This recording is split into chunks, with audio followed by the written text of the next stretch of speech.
SeaWorld is a cross between an amusement park and an aquarium and entertains many families.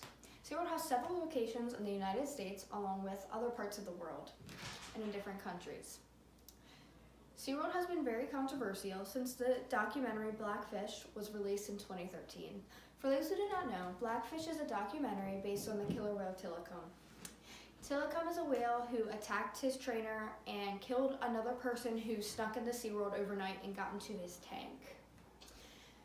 SeaWorld has a lot of issues which Blackfish brought light to, and some of the ones I'm going to discuss today include the size of SeaWorld's tanks, drugging their animals, and stealing their animals.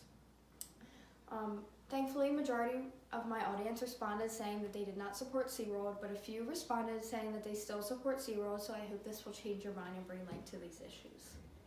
The first issue is SeaWorld's tank sizes. Killer whales and orcas can grow to be 30 feet in length, but in captivity, some barely make it to 15 feet. In an article from the Dodo, they took an overview bird's eye pictures of SeaWorld and the parking lots, and you can see that the size of the killer whale tanks aren't even close to half the size of the parking lots, and SeaWorld prioritizes their customers over their animals, which is a reason why they should be shut down for good. Blackfish did bring light to this, and SeaWorld did make plans to build bigger tanks, but they shortly canceled those plans after. And the tank sizes cause multiple deformities besides the size that the killer whales can grow to.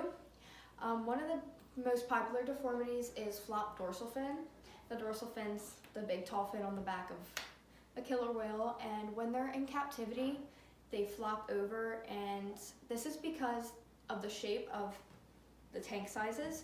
They are circles instead of squares or long rectangles, and killer whales can't build those muscles they need to keep their dorsal fins up. So SeaWorld is harming their animals in many different ways by having these endless swimming pools for their whales. The second issue is drugging of their animals.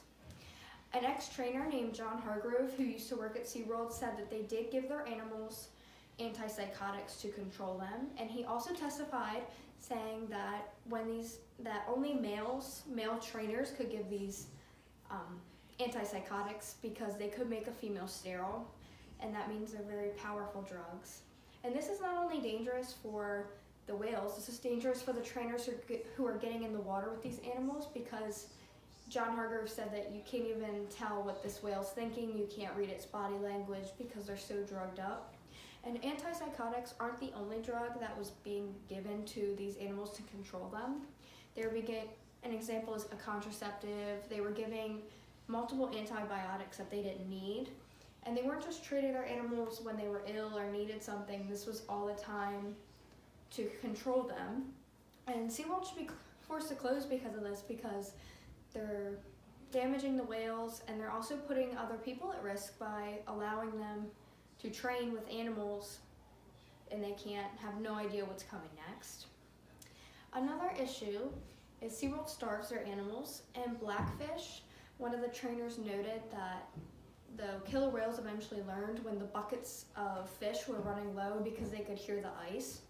And this is what resulted in Tilikum killing his trainer because she ran out of food and he knew, and she kept making him perform tricks. Another issue that was mentioned was these animals are learning these tricks they're wild animals, they don't know why they're doing these tricks, and they would go all day without food because they weren't doing the tricks, so they weren't getting rewarded with fish. And SeaWorld did come back and say that they gave them all the food they needed at the end of the day, but all day they were starved, they didn't get breaks, they had to perform like circus animals. And that should force them to close because that's not the humane thing to do to an animal who has been taken out of their natural habitat and put into a small pool to perform for human entertainment. And one of the last issues I want to address is SeaWorld stole a whole colony of penguins from Antarctica, and they never took them back. It's been over 10 years since they stole this colony.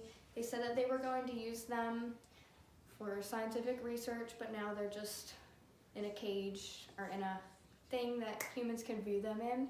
This was dangerous to Antarctica because a whole colony that could wipe out a population of emperor penguins.